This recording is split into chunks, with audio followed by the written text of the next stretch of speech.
Makakausap po natin, isa pong international law expert, si Attorney Tony Lavinia. Magandang umaga po sa inyo, Attorney.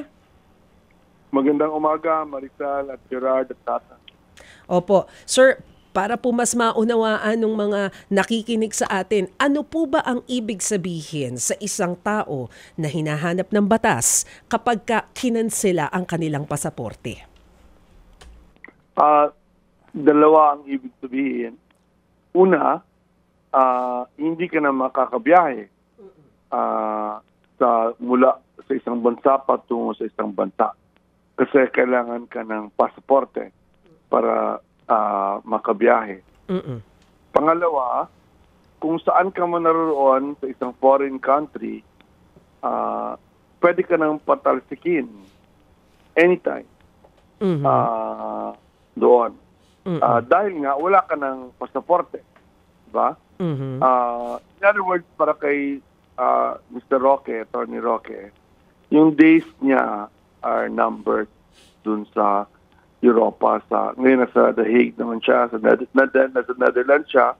Gusto, dapat pala lilipat siya sa Austria. Siya mismo nagsabi nito, ha? Yes. Kasi dun siya mag-asylum. Hindi ko nga maintindihan, bakit ngayon lang siya pupunta doon? Di ba? Matagal na, hindi siya makaka-asylum sa, hinintay pa niya na makancel yung passport niya. Kasi in addition to the cancellation of passport, you have to remember, may arrest warrant na na-issue kay Attorney Roque na sabi na sa Interpol. So pwede talagang tumulong ang Dutch government para hulihin siya at iuwi siya sa Pilipinas. So, sir, i-elaborate ko lang po yung part ng Interpol, no? So, dahil nagdesisyon na yung korte na aprubahan yung cancellation ng passport, ang sumunod po na hakbang dyan, sino bang nakikipag-coordinate sa Interpol? Marisol, iba yung Interpol. Kasi yung Interpol, yung arrest warrant yung coordinate doon. Opo. Hindi yung cancellation ng passport. Irrelevant sa Interpol. May passport ka man o hindi, pwede kang hulihin ng Interpol through yung cooperation ng mga government, di ba? Ang passport, so ang Interpol, PNP ang kadil niya. Di ba? Ang passport, DSA ang kadil. So ang gagawin ng DSA, i-communicate nila sa maraming mga embassies, di ba? Na wala ng passport si Harry Roque. Hindi ko alam kung kung electronically possible yan. Parang hindi ata Hindi ata siya, hindi naman makakapasok sa sistema. Sa Pilipinas, pag meron kang passport na na-cancel, di ba? Kahit hindi ko alam kung electronically makikita, actually, yes. May yung BID, yung Bureau of Immigration, meron yan silang record kung na-cancel yung passport mo, hindi. Diba? Of course, kung nakuha na physically, nilagyan na ng cancel. So, DFA ang kadilwid. At sa Pilipinas, BID ang kadilwid kung nasa Pilipinas ka. Yung Bureau of Immigration and Deportation. Pero sa kaso po ni Attorney Harry Roque, dahil nandun po siya sa Europe at syempre yung visa naman dun, usually hindi naman talaga na-check ang passport. So, ibig sabihin, pwede pa rin siyang tumawid-tawid doon sa mga pare-pareho basta Schengen visa. Pag hindi siya kilala, yes. Oo. Diba? Kasi kung hindi siya kilala, wala namang, within Schengen, hindi naman chinecheck yung passport mo. Diba? Yes. Pero ang risk niya doon is anytime stop siya. Kasi minsan nag-spot check sila, lalo sa mga trend. Diba? Yun ang risk niya. But you're right. Diba? Kasi wala namang free ka naman to go around the Schengen area as a general rule. Yes. Pero his days are numbered, Maricel. Yun ang sinasabi ko. Binibilang na lang niya yung araw niya. Kaya ang advice ako sa kanya, kaibigan ko sa Attorney Roque, mas mabuti umuwi, di ba? Huwag maging fugitive of justice, di ba? Umuwi na, face your charges. Di ba? Face your charges. Ikaw naman siya mismo nagsabi, di ba, na dapat i-bring him home si Duterte. Bring Duterte home because we have a fair, just system. Di ba yan ang premise ng mga Duterte supporters? Iuwi si Duterte, dito siya elitist kasi fair ang ating system of justice, di ba? Yan ang argument nila Walang argument namin na actually hindi. Kasi maraming pinatay ng mga people, di ba, mga victims of war against drugs. So, dapat doon i-DT si Duterte kasi mas fair ang sistema doon.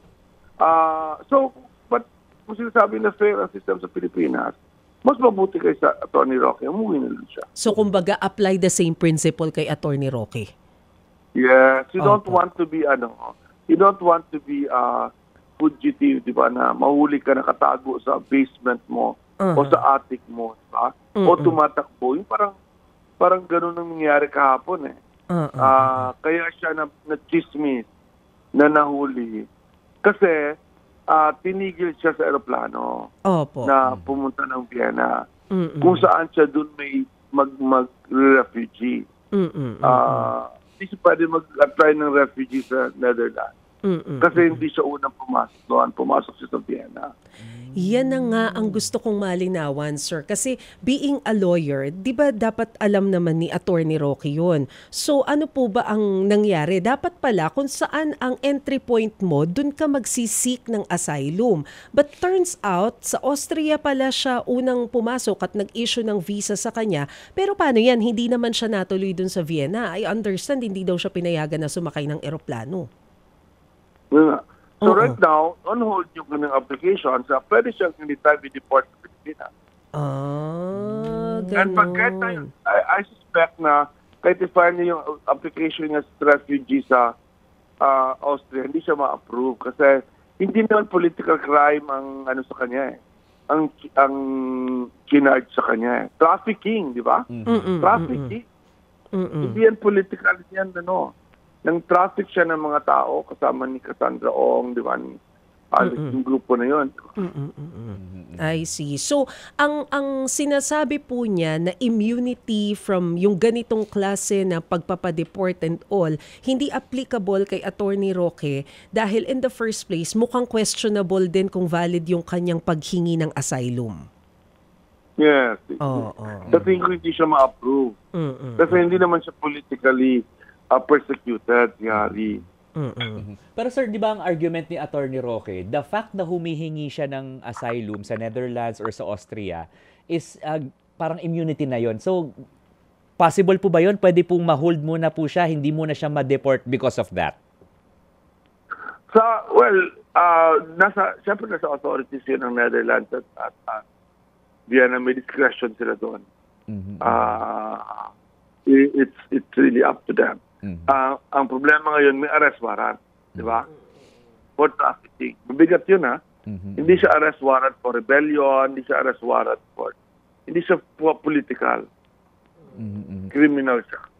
Ito sir, mag-draw lang ako ng ng parang scenario, Ano po yung likelihood na yung gobyerno ng Netherlands talagang ipa-deport siya because of these charges while waiting for that application for asylum?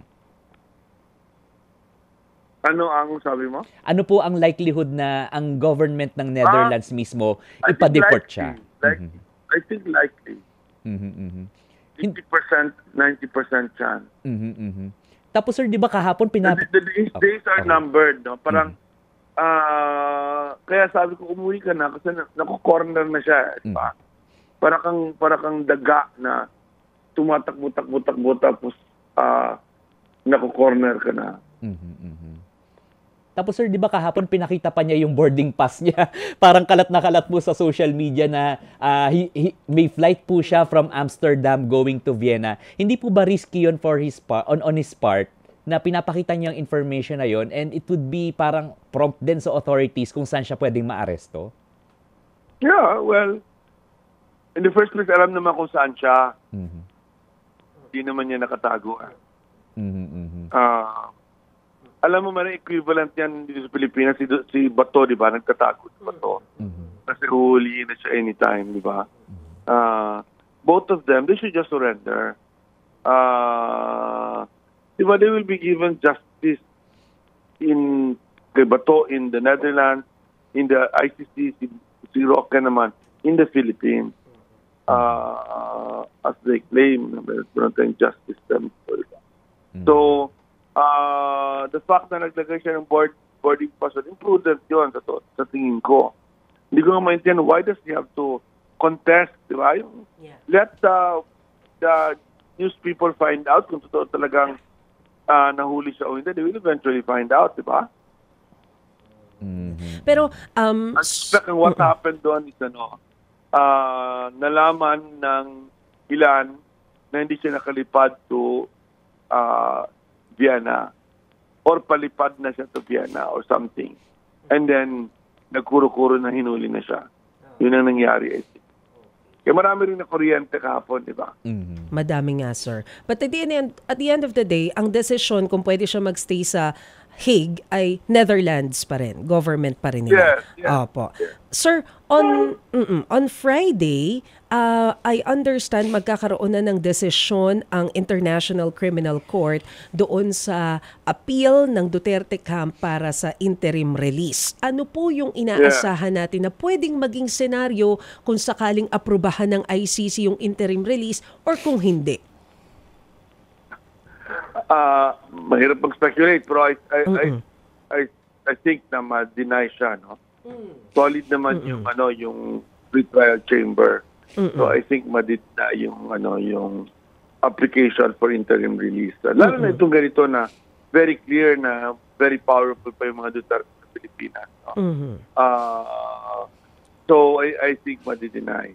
Now, ang likelihood na ma-approve siya, siyempre meron pang mga motion for recon yan, mga ganong plastic. Hindi pa naman makakawin agad si Duterte, di ba? But if talagang ma-finalize ang pag-uwi niya, pagdating niya dito, I'm pretty sure na mapafilan ka agad siya ng murder charges, multiple murder charges. Ni Ombudsman Remulla, di ba? I think automatic yan. Opo. Pero kapag interim release, pwede bang mauwi dito? Posible ba yun? Yeah. Sorry pala. Oo. Hindi pala pwede uwi sa Pilipinas, interim release. Pero ang ibig ko sabihin na baka kasi, kaya most probably hindi siya ma-deny siya. Kasi kahit i-release siya sa the Netherlands, sa France, saan man, Hungary. Hungary hindi na pwede kasi hindi na member ng ICC. Yung Hungary. Kung saan man siya i-release, isang African country na member ng ICC, kahit saan man siya i-release, kung subukan niya umuwi sa Pilipinas, yun ang harapin niya. But yeah, i-release pala siya to another country. ICC member. Where he will be monitored. Opo. Pero kung sakali naman, sabi nga po ninyo, unlikely na maaprubahan niyang appeal nila. So kung magdire-diretso, ano na yung kasunod? Diretso na to sa confirmation of charges? Hindi pa. Meron pang pangalawa. Yung fit for trial ba siya? Diba? So may right now, dapat may in-appoint na or i-appoint pa ng mga doktor kasi na-disqualify yung dalawang doktor na tumingin sa kanya. So, titingin yung mga doktor, titingnan siya, fit for trial ba siya kasi claim nila na hindi na siya mentally fit for trial, which I think is hindi totoo. Pero, siyempre, check nila kung fit for trial ba si Duterte, nakakasagot pa siya, alam niya ba kung saan siya, naintindihan niya ba yung charges against him. And then pangatlo yung confirmation of charges. Yun na yung pangatlo. And then trial na after that. And dahil so, po... trial is probably 6 months away to a year away. Medyo matagal. Opo. Kasi due process diba? Opo. Pero dun sa period, sir, na sinasabi ninyo, ano yung chances na mag-issue rin sila ng arrest doon sa mga iba pang personalities involved? Like, ang tagal na natin pinag-uusapan yung kay na Senator Bato, for example. Sir? Can you repeat that question? Opo. Can you repeat? Yes, sir.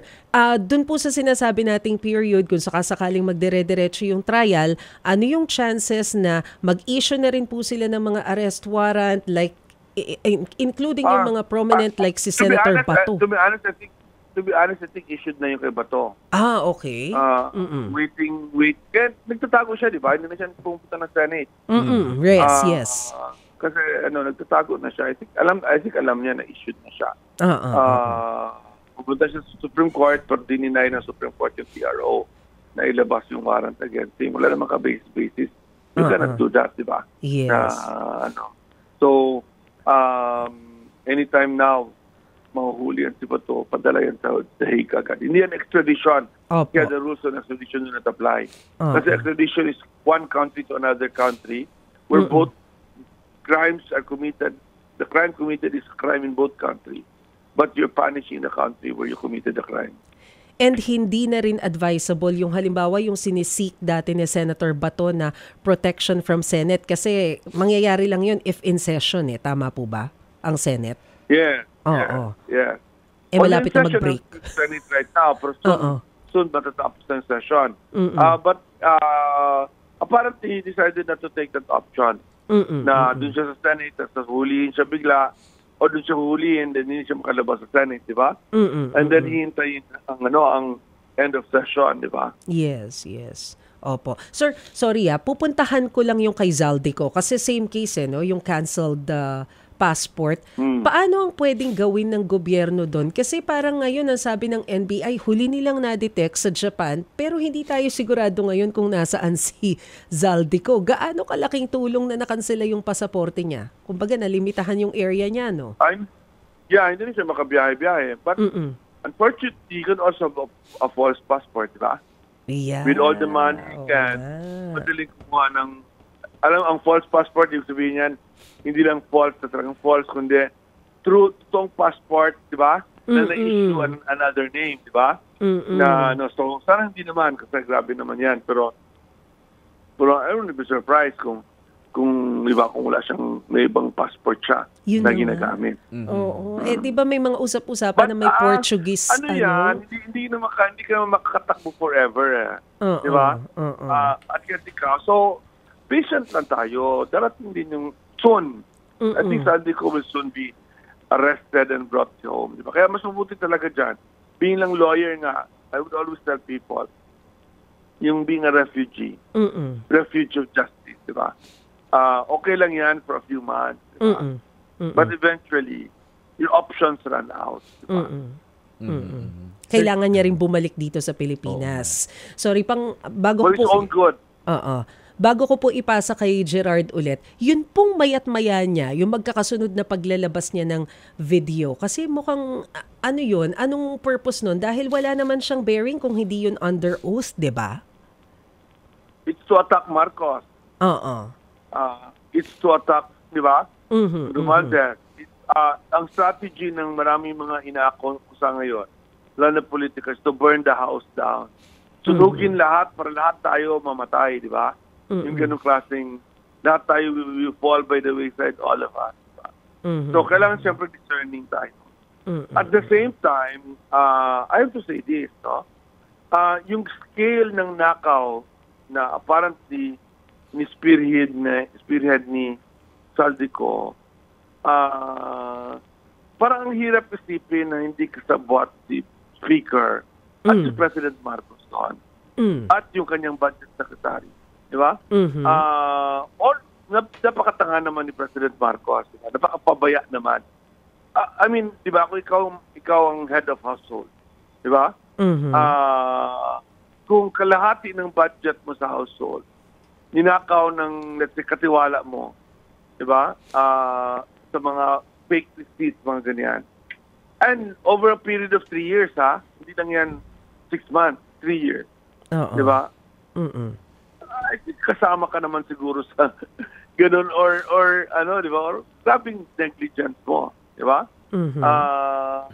So yan ang problema natin dyan kasi totoo lang, parang may kagat naman yung mga sinasabi ni Zaldico about President Marcos and lalo na kay Speaker Romualdez, di ba? Of course, kailangan ng smoking gun on the part of President Marcos. Wala siyang straight ka-deal with.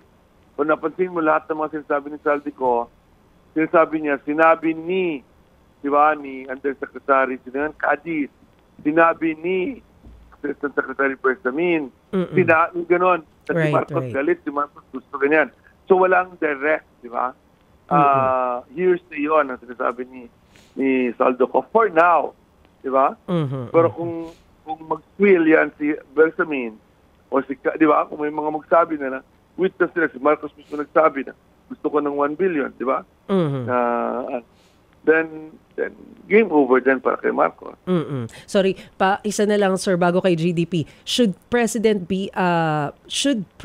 Marcos be part of the investigation? At paano mangyayari 'yun kung ICI ang naglilid na binuo niya? He should be. He should be. Wala naman, pwede naman. I mean, the ombudsman was appointed by Marcos. He can investigate the president, di ba? May law na pinapas ngayon na independent sa ICI na may mas independent. Mas maganda yon kasi nagiging independent body na siya. Wala tayong concept sa Pilipinas of special prosecutor. Maganda sana yung special prosecutor. Sir, ito babalikan ko lang itong cancellation ng pasaporte ni ni Zaldico kasi meron daw reports na meron siyang golden, hindi ko alam kung golden passport ito o golden visa how will this complicate po yung pagpapauwi kay Zaldico? Visa naman is different from a passport. And if you do not have a passport, the visa is irrelevant, is void. Diba? Doesn't allow you to iba yun kung green card, no? Magkaiba siya, ha? Kung green card kasi permanent resident kasi some place, di ba? Hindi siya dependent, like sa America, may green card ka, kahit wala kang passport, you can stay in America. You can travel kung wala kang passport, di ba? So, magkaiba. Kung golden visa, visa lang yon. Wala yung right to stay permanently. Okay. So, kasi yung visa ay nakatali doon sa passport na kinansela na. Yeah. Okay. Yeah. Usually nakatatak yun. Sir, maiba ko ng konti. Ano po ang tingin niyo po dito sa pinag-uusapan na transitional government? Ayaw ko sang tawagin transitional government, no? Kasi parang maraming misunderstanding tungkol doon, di ba? Siyempre, ayaw ko ng civil-military junta jumping from the frying pan to the fire, no? Pero ganito nakikita ko, I think we have to have a reset for the government, di ba? Constitutionally. And ang best option sa tingin ko is to impeach Sara Duterte in February and convict her quickly. And then, for President Marcos to resign para magkaroon tayo ng bagong election quickly. Ang ibig sabihin niya, constitutionally, hindi yan constitutional. Senator Soto will become the president of the country, acting president, for 60 days. Although I think we should quickly also pass a constitutional amendment na gawing 6 months yung caretaker government, diba? Tawag din, acting presidency. Then yung acting presidency, magbuo siya ng multi-stakeholder council, di ba, ng lahat ng sektor, na mag-advise sa kanya at mag-advise sa Congress kung anong dapat gawin para sa ng mga pagbabago. Alam mo, useless mag-election. Kasi kung mag-election ka 60 days from now, it will be the same old families, same old contractors, di ba? Pareha lang, same old party list ng mga dominated by... Walang magbabago, di ba? Sa tingin ko, okay naman yung inahabol natin yung mga guilty sa criminal cases. Pero please, do not put all our eggs on that, di ba? Madi-disappoint tayo. Marcos Sr. pa lang, talo karamihan ng cases. Hindi man lang nabawi ang pera na kinakaw ng Marcos Sr., di ba? Halos walang na-counsel. Si Imelda lang, sa isang kaso lang, dami-dami ng kaso. Yung mga cronies, marami nakalusot, di ba? Kay GMA time, dami ng corruption. So yung GMA na preso for 5 years, na-absuelto naman sila lahat. Yung PDAP, sabi sinong big fish na found guilty ng PDAP? Wala, di ba? Walang ano. And then, ang tagal, 13 years, 14 years. Hindi nila acceptable yun. Even for the people that are being tried, di ba? So, what makes you think that will be different this time?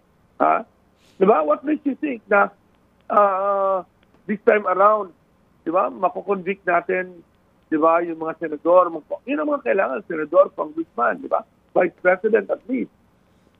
What makes you think na makonvict natin sila this time around?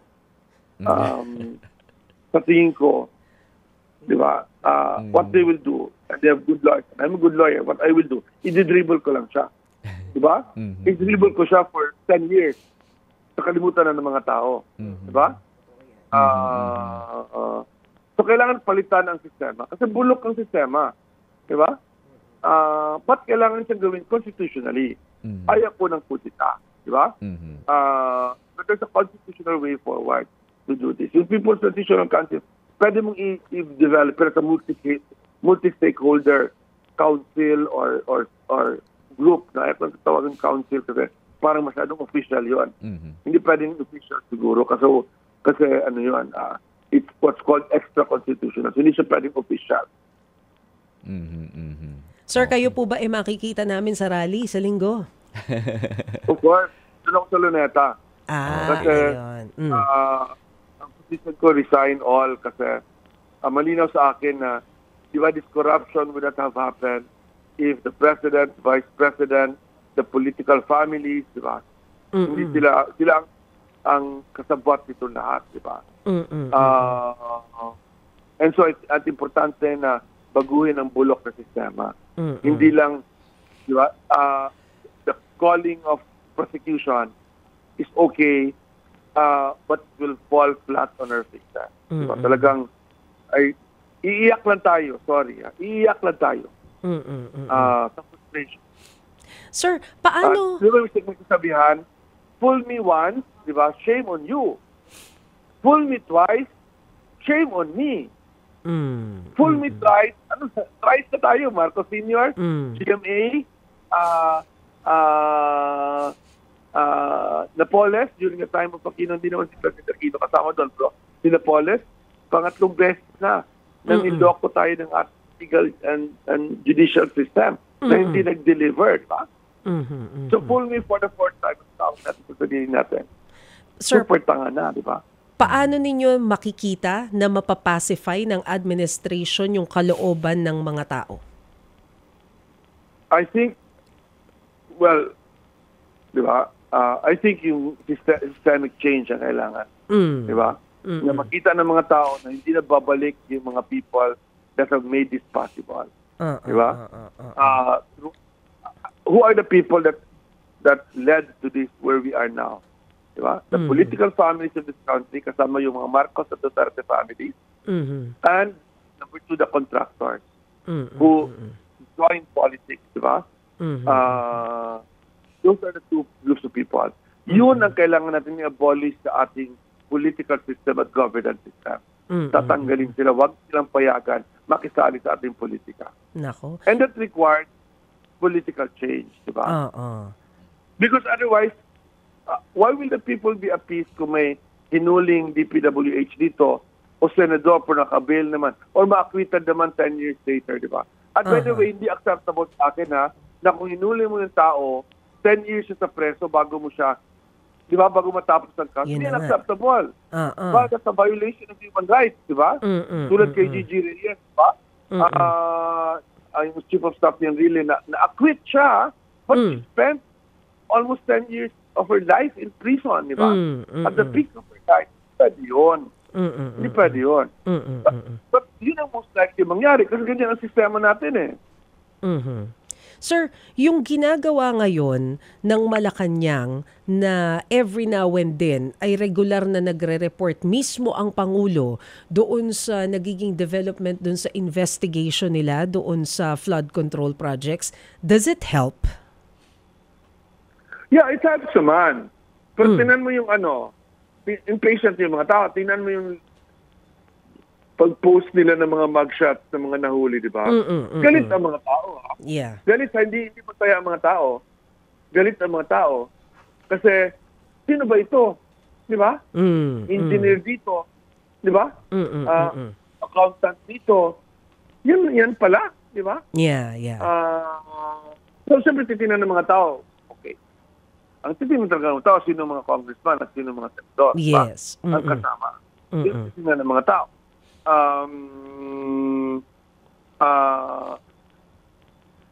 Sa ebidensyang so far na nakita ko lalo sa Senate hearing, di ba? They're not going to be that many, di ba? marami sa mga senador na mention, kung babasa, alam mo, sinabi ko, sinulat ko ito, si Grace po unfairly sinama doon.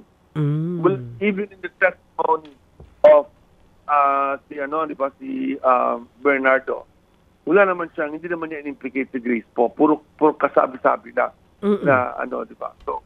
So Sani Angara, wala naman, except staff niya. Yung staff niya yung isa, di ba? So makikita mo, once you sift through, sino yung talagang mukhang may ebidensya. Kasi talagang siya nagsabi, I want 1%. Siya ang tumawa, di ba? Ganun.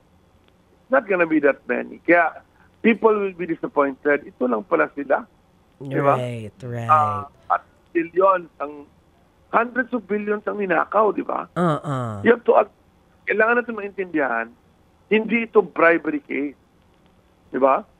Sa bribery case kasi, may gagawin kang project, di ba? To do the project and get the money, you pay a bribe, di ba?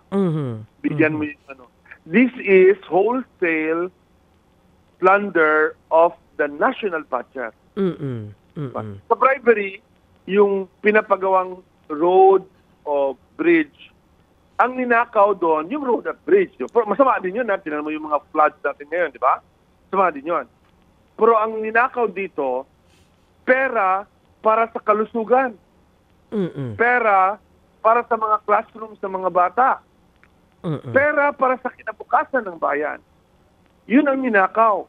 Di ba? Hindi lang yung bridge, hindi lang yung masama na yan by itself, yung bridge, flood control, masama na yan by itself kasi tinan mo nangyari sa Bacolod, di ba? Right. Just the other day. Masama na yan, sa Cebu rin. Masama na yan by itself. Di ba? Pero hindi yan ang ninakaw dito. Hindi lang yan ang ninakaw dito. Ang mas ninakaw dito ay yung hinaharap ng bayan, the future of our country. Right. Kasi health, education, di ba? Social services, di ba? Yun ang ninakaw dito. Pero parang hindi naman nakakagulat National na... defense, di ba? Yes, sir. Parang hindi naman nakakagulat na hindi pa rin kasama doon sa mga nililitis yung mga prominent personalities. Although we are all frustrated dahil po dyan sa nangyayari na yan. Pero sir, ano yung tingin nyo? Kanina napapag-usapan namin ni Gerard dahil siya yung nagko-cover ng ICI na sinasabing magla-live stream pero up until now parang lahat ng mga nagpupunta nagre-request ng executive session. Diba? Yan ang problema. Yan ang problema. Yan ang nagiging problema kasi napaka-untransparent, diba? So, well, I don't know. We'll just have to wait until lalabas sila ng mga findings nila.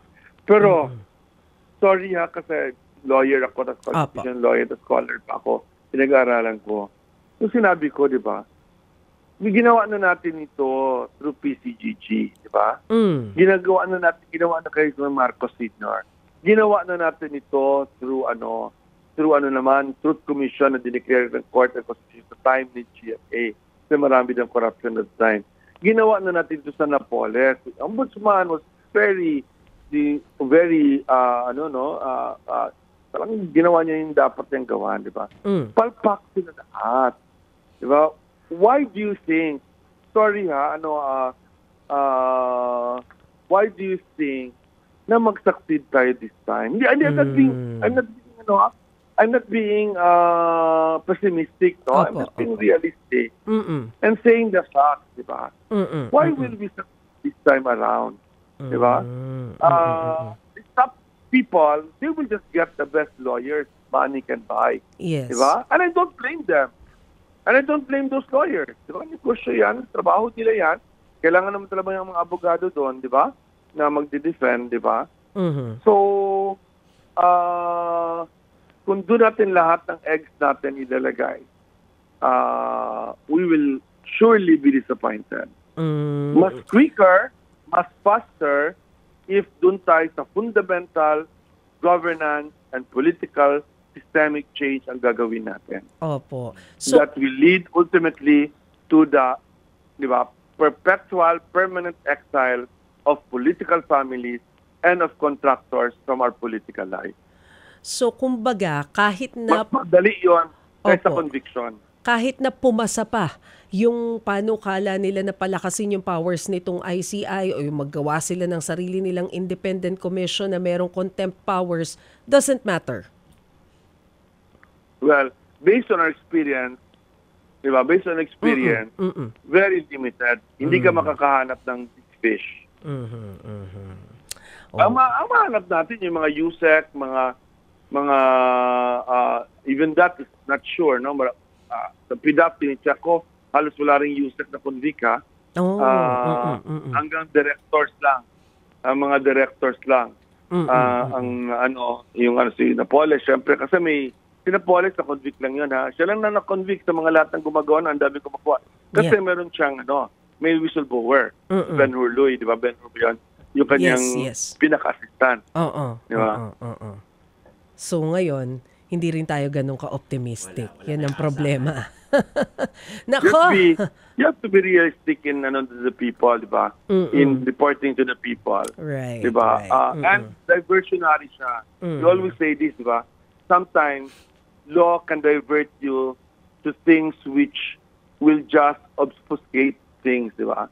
Instead of doing the most important thing, which is, again, para na broken record, is to fundamentally change the political and governance system of the country. Nako, ayun na nga. Sige po. Attorney Tony Lavinia, ang bigat sa kalooban, ano? Thank you. Nang nangyayari sa Pilipinas. Marami pong salamat sa inyo. Thank you, sir. Thank you po. Yan mga kapatid, si Attorney Tony Lavinia, isa pong international law expert. Mga kapatid, brothers and sisters, saan ka pa? Dito na tayo sa totoo. Dito na tayo sa True FM. Mga kapatid, mag-subscribe and follow po kayo sa social media accounts ng True Network PH. Yan po kami. Hanapin nyo lang True Network PH, Facebook, Instagram, YouTube, TikTok, and podcast. Mapa Apple or Spotify man yan, mahahanap nyo kami. Lahat ng mga napapanood at napapakinggan nyo po sa programa, nasa social media accounts namin yan. So, paano mga kapatid? See you sa social media!